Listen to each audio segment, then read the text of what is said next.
Hey everyone, welcome back to my channel. I hope you are having a wonderful Friday. I bet you thought that I wasn't gonna post a video today. Joke's on you. Here I am, gorgeous, fly AF, and with a video. Excuse me. I think I'm a little slacky. It's been around 3 weeks since my last Survivor / the challenge video, but I do go live every week on Wednesdays and Thursdays. On Wednesdays we watch Survivor, and then on Thursdays we watch the challenge, and that's all on TVCO. So if you haven't already, make sure you're following me there. I do go live every week there, so if you want to watch the episodes with me, then go check it out. But I think that that's why I've kind of been a little slacking on my Survivor and challenge videos. I have posted 2 videos in that 3-week time span, so I am posting videos. It's just when it comes to Survivor and the challenge, I'm kind of like talked out when it comes to those 2 shows because I talk all about it in my lives. So I need to get better on that. You know, I'm not perfect, although I kind of sort of almost am. Anyways, Survivor has been so good. I'm loving this season so far. I said it in my last Survivor video, but if you don't remember because it's been so long, I love this season. This last episode I thought was really good. There were a few moments where I was kind of like, the fuck? But for the most part, I really enjoyed it. And then same goes for this week for the challenge. It was kind of boring. Fonda, she goes to all my lives. She's a subscriber / friend / family member of mine. She's not literally a family member, but I see all of you guys as my family, so. But she was talking about how she felt this challenge episode was boring, and I kind of am agreeing with her on that. So I'm not sure if I'm going to talk too much about the challenge, but I will talk a little bit about Survivor, of course. So this last episode I thought was really good. I'm only going to really talk about the ending, the tribal council, because I thought that the rest of the episode was okay. You know, they came back from the previous tribal. Lauren was all kinds of shooketh and pissed off and upset. She was mad, well, not mad, but hurt by Missy. She felt betrayed a little bit. I can't remember who the hell did they get rid of. Who did they get rid of that previous week? I freaking forgot. I forgot who they got rid of, but I know that Lauren wasn't really expecting it. Was it Jason? I can't fully remember. It just, I literally, as I was speaking, just had a brain fart. But whatever. Lauren was upset. She was crying. She was like, oh my god, what's going on? And Missy was like, hey, it's game. Like, come on, like, let's get it together. I love Missy so much. Missy has been my pick to win. What is going on? Missy has been my pick to win since preseason. I love her. She is pulling through, coming through with all the blind sides, the good gameplay. Like when Lauren and my homeboy Tommy, who is my redheaded king, they were trying to get Dan to be the target, but Missy was like, like, you're not gonna fool me. I see what you guys are doing. You're not fooling anyone here. And so I love that Missy is well aware. She's smart. She's calculated. She is a queen, and I hope that she wins this season. Well, at the very least, I hope she makes it to finals. But I'm very impressed with Missy and her gameplay. She is coming through, and I knew she would. I do love Lauren, but I felt that her and Tommy were kind of being a little too pushy and too obvious with what they were trying to accomplish, which was get Dan. I think it was Dan, right? I think it was Dan. 9 times out of 10, every season that I watch, I don't get everyone's names down until the merge. So just bear with me. I'm pretty sure it was Dan. Either which way, I would have been whatever about it. You know, Dan is really whatever to me. I don't have an opinion on him. I don't care about him. I don't love him. It's whatever. So, but I don't hate him at the same time. You know, it's one of those people that I'm kind of like, oh, well, they left. You know, kind of like Tom. When Tom left, I was like, well, there he goes. Like, I don't really care. You know, like, it really has no value on me if he stays or goes. So the fact that they were targeting Dan really didn't mean much to me. But I love Tommy and I do love Lauren. And so I really hope, and I already know that they did with Missy, I hope that they don't create a big, huge target on themselves for having pushed Dan so much, but it ended up not even really mattering because they ended up winning the challenge, the competition. I can't remember what they had to do. Something with a puzzle, like always. Some hard shit that I could never do because it'd be hot. I'd be in a bikini or in a, you know, my bra and my underwear. I'd be uncomfortable. Too much pressure. I would not be able to do one of the puzzles that they have because they're hard as fuck. But this was a close puzzle. Like, it was down to seconds. And Missy's tribe, I'm pretty sure it's purple, which I don't know the name of because I'm trash. They won. And so Kelly's tribe, which is orange, don't fucking remember their name either, but they lost, so they had to go to tribal and all that. Kelly had an immunity idol, and this was her last time that she was allowed to use it. But she felt safe. Homegirl is safe. I'm pulling for Kelly as well. She's from my hometown, which is Costa Mesa, California. So obviously I have to represent. Well, she's representing, but I have to support. And I'm here for Kelly. However, I was a little confused by her desire to use it some. Well, not. I guess now saying it out loud, I'm not really confused because Dean is her homeboy. Her friend is his ex, so they share a bond. Obviously, in a game like Survivor or Big Brother, or one of those games where trust is a big issue, if you know someone, or if you know someone who knows someone that, you know what I'm trying to say, if you have this little connection with someone, you want to keep them around because you'll trust them more. So I get that she wants to keep him around. And I guess at the time when I was watching it, it felt like an unnecessary move. But now that I'm talking about it, like, out loud and kind of pondering it, I guess I would have done the same. Yeah, I guess I would have done the same because I would want to keep him around who I know I can trust, and he is going to need, he's going to owe her in a sense. So I suppose that was a good move. But the thing is that the rest of her tribe was going after Dean, and that's why she wanted to keep him around, because she knew that he was going to go. So she ended up giving her idol to him before tribal. Ended up getting Nora on her side somehow. They didn't show her conversation with Nora, which is one of the problems that I'm having sort of with this season. I understand why they didn't. They wanted to keep the suspense alive. But as someone who likes every detail and likes to know everything about everything, I don't like that they're not showing some conversations. Like, I was really surprised when Vince got eliminated or got voted out, because that just seemed really out of nowhere. Or who was it? Was it Vince?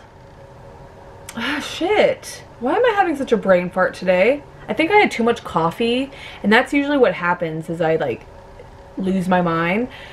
There was one tribal where someone went home, and I was totally taken back. Like, it was a super blindside even for me, and it was because there was no explanation as to where they came up with this. Was it it might have been Vince, because I didn't understand where it came from. I'm not 100% sure it was Vince. I think it might have been, but it doesn't really matter. Anyways, I wish that they would have shown Kelly's conversation with Nora, because it ended up working out in everyone's favor. Dean, well, not everyone's, but in Kelly's favor. Dean ended up staying. Nora and Dean voted Jack out. Jack, who was really close and really tight with Jamal, which was a great thing, you know, to kind of break up that duo, and you knew that they were together. And funny thing though is that Kelly ended up voting Dean out, knowing that he had the idol. So I think that she did that to kind of excuse herself. You know, she could say, I voted for Dean, and it not be a lie. So that's cool. And Dean would never be the wiser, because not all the votes were red, right? Yeah. I don't think all the votes were red. Whatever. Either which way, Jack ended up getting voted out, and that's that. It worked out great for Kelly. Kelly still has her homeboy Dean. Now they have Nora on their side. I was a little surprised by Jamal using his idol on Nora. That really threw me off. And then I think it threw me off because when Jack left, when Jack was standing up, Jamal was like, hey, I'm sorry, I tried. And so obviously Jamal knew that Jack was going to be going, or had an idea. So why wouldn't he use his idol on Jack instead of Nora? It just threw me off. I didn't really understand what was going on or why he did that. So maybe I'll explain that in the next episode, but it was a little strange to me. Like, if it were me, I would have saved Jack. Like, Jack's my homeboy. I'm tight with him. I can trust him. Why would he use his idol on Nora, who just said that she's considered getting rid of him? Like, it was weird. But there was a great moment during that trial where they had a very meaningful conversation amongst the tribe, and it had to do with, well, Kelly called it Jamal's sexist. I don't think she was being serious in calling him sexist, but I think that was the first word that came to mind about Jamal, you know, assuming that there's an all-girls alliance and thinking that just because they're women that they would all band together and all of that shit. And I thought it was a very meaningful conversation. I was a little surprised that Jamal, of all people, was kind of annoyed by the possibility of an all-girls alliance. Like, here you are having a not a threesome, but you have a dudes alliance, basically, because he was with Jack and Dean, and they were all three working together. But there you are, kind of annoyed at the fact, or pissed off at the fact, whatever, about the fact that there could be a possible all-women's alliance when there isn't. You know, like, that threw me off. But I really appreciated the conversation. I love that Survivor is full of these kind of conversations. Big Brother can't relate. Like, the casting for Big Brother has a really hard time casting meaningful, smart, kind people who actually can articulate their point without being disgusting. And it's just proven over and over again this season, throughout the series really, but this season there's been 2 times, this time and then the episode before, where Jack and Jamal had a deep conversation about race and privilege and all of that. But this conversation was about women and, how Kelly found it offensive that just because they have vaginas that they automatically are assumed to have it, to be in an all-women's alliance and all of that, which I get. Like, it would be kind of annoying to just be a female and then automatically people are assuming you're in an all-girls alliance when you're like, it's not even like that. It's not even that deep. I don't like this chick, or her and I don't vibe like that. Like, I like her but not like that. Like, I don't trust her like that. Wow, thank you. Ooh, she brought me cookies. Wow. You want one? Say please. Okay. Here you go. Go take it to Daddy. Sparrow, can you open the door?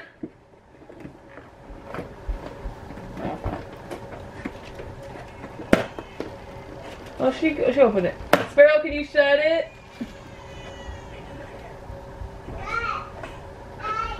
Okay, I don't remember what I was talking about. But either which way, there was a meaningful conversation, and I was very happy that they had it, and Big Brother cannot relate, okay?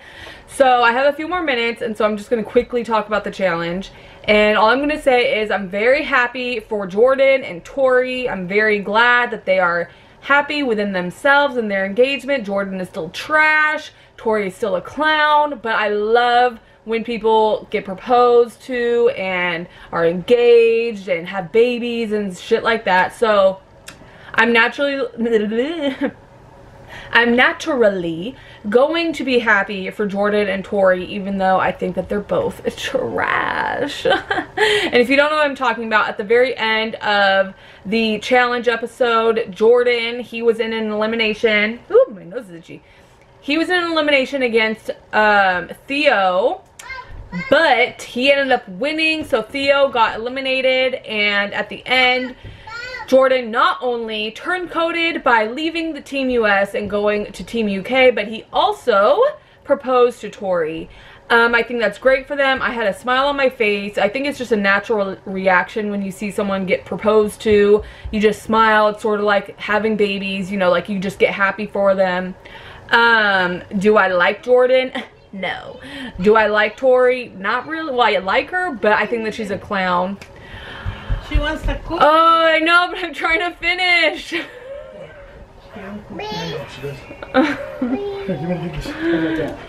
on, beautiful. Come on. Oy. I'll beat you a cookie, okay? See, this is why it's so hard for me to film, you guys. Anyways, I don't really remember what I was saying, but I'm happy for them. I thought it was funny that Cara Maria had her little side comment that she did, but that's that. I'm kind of thrown off now. Anyways, please don't forget to like, comment, and subscribe to this video. I know it was kind of a mess, but welcome to my channel. Thanks for sticking around when I'm going on a little hiatus. If it's a few weeks since my last whatever video, I appreciate those who stick around and don't unsubscribe. It really means a lot to me because I will come back. I have a needy child and people who, like, you know, get into my videos and stuff, so it makes it really difficult. But if you want a weekly dosage of me, then make sure you're following me on TVCO. If you want a daily dosage, because I'm hella present on Instagram, follow me there. And please don't forget to subscribe. I would really appreciate it. I love you guys so much. Bye.